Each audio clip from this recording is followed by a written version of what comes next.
Hello, Virgo. It's umomgtarot, and this is your someone secretly attracted to you tarot card reading. So we are going to have a look using the astrology reading cards. We're going to give it a shuffle for quite a bit, and then we're going to do a tarot spread. Excusez-moi. We're going to do a tarot spread and figure out what this person is attracted to. Where are they coming from with this attraction? So for those of you feeling that inkling that someone is out there looking at them sideways with love goggles, this one's for you. All right. So could it be that an Aries is attracted?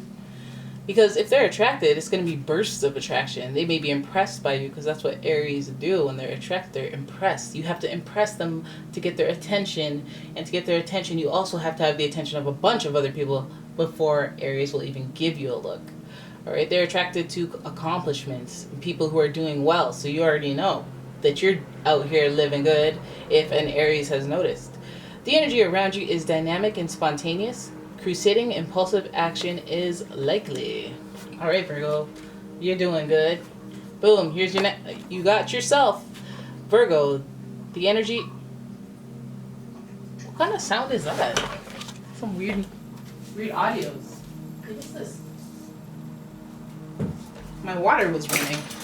That's weird. I didn't even. Okay. Virgo, the energy around you is dutiful, hesitant, and humble with a discriminating, diligent, and painstaking air. Now, you know about these Virgos. They need to be impressed as well. You know thyself. You need to be impressed before I'm interested. You know, and then also there's that element of I need to observe you for a while in order to be attracted, in order to be interested. Unless you're extremely physically attractive. You got huge knockers. You got big, voluptuous, big, prominent shapes to you, then you already got that good that gets the Aries and Virgos so hot and bothered. All right, so there's that. And then then we got our Pisces energy. This energy is wistful, endlessly loving, compassionate, and forgiving. It confuses and softens resolve. Makes me feel like you already know this person, like you got history with this person.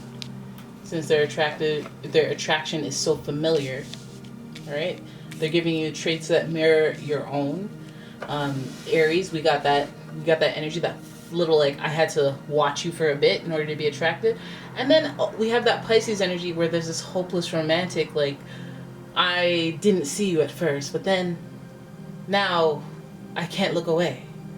You know, there's that little element of daydreaming and thinking about you when you're not around, and hey, it's all well and good and everything. You're excited, but Aries, they get bored fast. But Pisces, they don't get bored fast. This person is a walking polarity, all right? And then the same thing with Virgo. They need to make sure someone is emotionally stable before they commit. But Pisces, are they emotionally stable? Not too sure. So let's have a look at what this person is attracted to. Like, where are you at with this? Where are you coming from with this? What would they be connected to you by? And we're going to use the pre-Raphaelite Tarot to figure this out. So here we go. All right, so your first card is I don't want to look at anything else now that I saw you. You got the Justice card. Sometimes they add too much, They add too much and then it's like, wait, are you for sure this card? But this is the Justice card. And this card is associated with Libra, as well as, judicial, governmental stuff. Some decisions that are significant being made, but what does that have to do with attraction? It's like, what? The verdict is in. I'm attracted to you? Like, what is you talking about? Libra is associated with Venus. So, there's some type of prominence on, hey, before I choose a partner, I need to find balance. I need to figure out if your qualities complement my qualities, because I don't want no chaos all the time, okay? I want stable. I want some chaos in the bedroom, but I want some stable life living, And so the Justice card is like, okay, this person really, that's what it all comes down to. It comes down to, is this going to work out between us or not? It's not about me trying to get away with stuff. It's not about me trying to figure out whether you'll tolerate stuff. It's about, will this work out? That's the lens I'm looking at you with this attraction. And that's pretty fair, no? So then we have the Seven of Wands, which means this person could be a little defensive. Maybe you are interested in this person as well as, and you can feel their attraction to you, but you're wondering, why the heck are we in limbo? What's going on? I feel very like I have to defend myself. I feel like they will feel like they have to defend themselves, because as you figure out what's fair to you, they're figuring out what's fair to them, but they're actually considering the relationship and how you react to different circumstances. So how you react to the fairness is one of the aspects. Then we have we got the High Priestess in reverse. So the High Priestess in reverse represents somebody who has more information, more than they're willing to let you know at that present moment.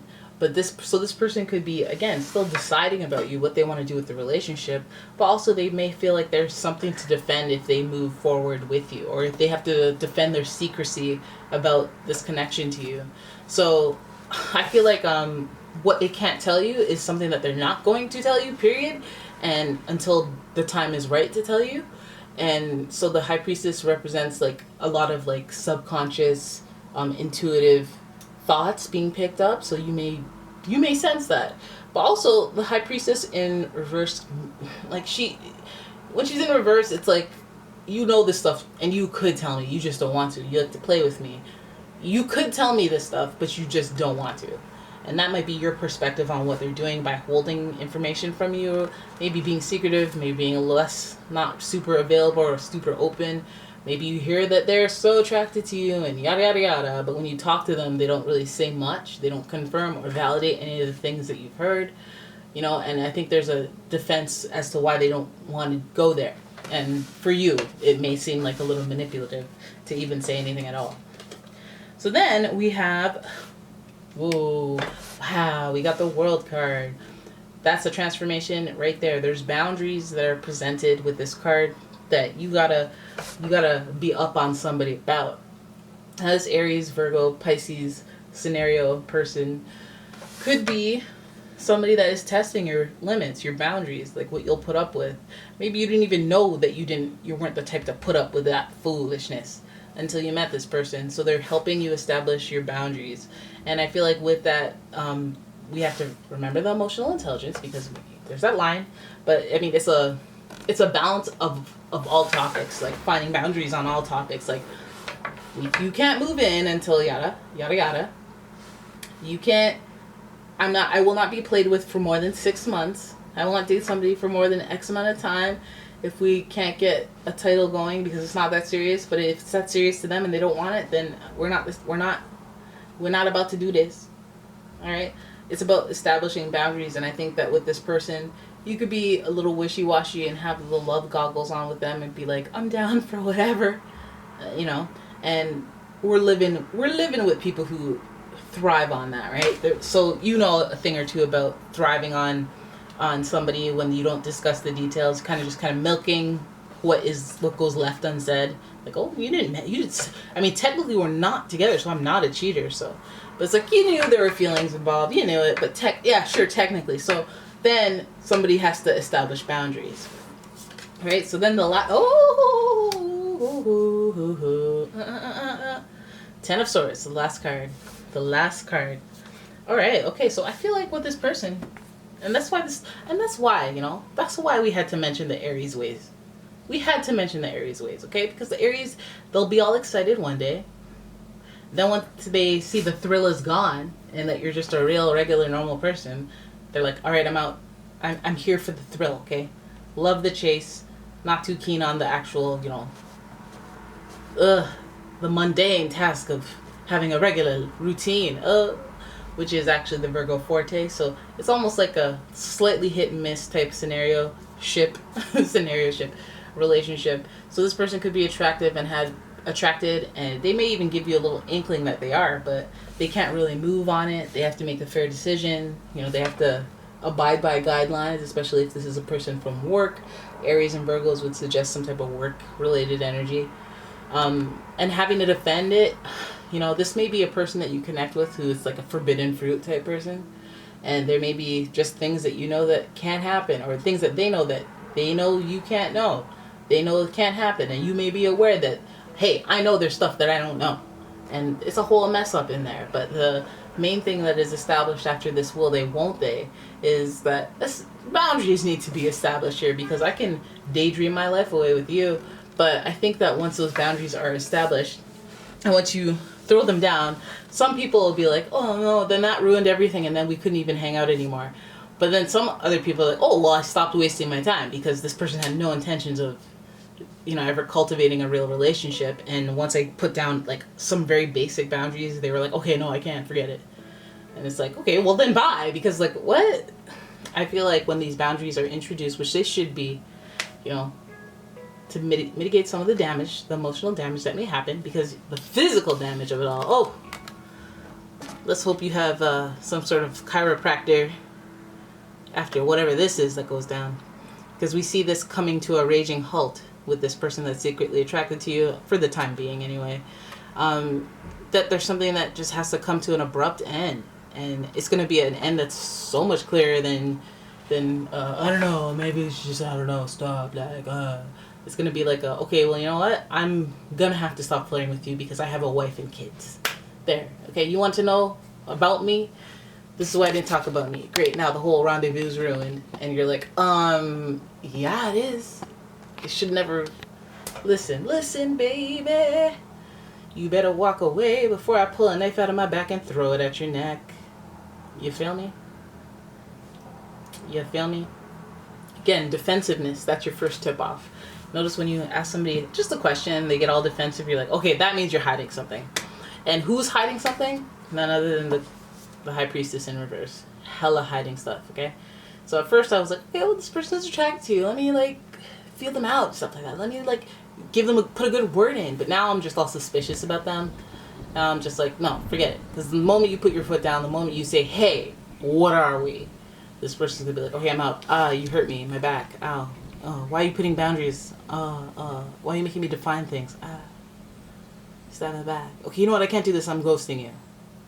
They do something that's like, even if it isn't like, hey, goodbye, they do something that is like, oh, no. I'm saying goodbye. You're done. You're done. What, you flew out last night? Where'd you go? Oh, there's too much shady activity. I'm done. You know? Something that makes you want to put the kibosh on the whole thing. Alrighty, so there it is. That is your reading. I hope you guys enjoyed it.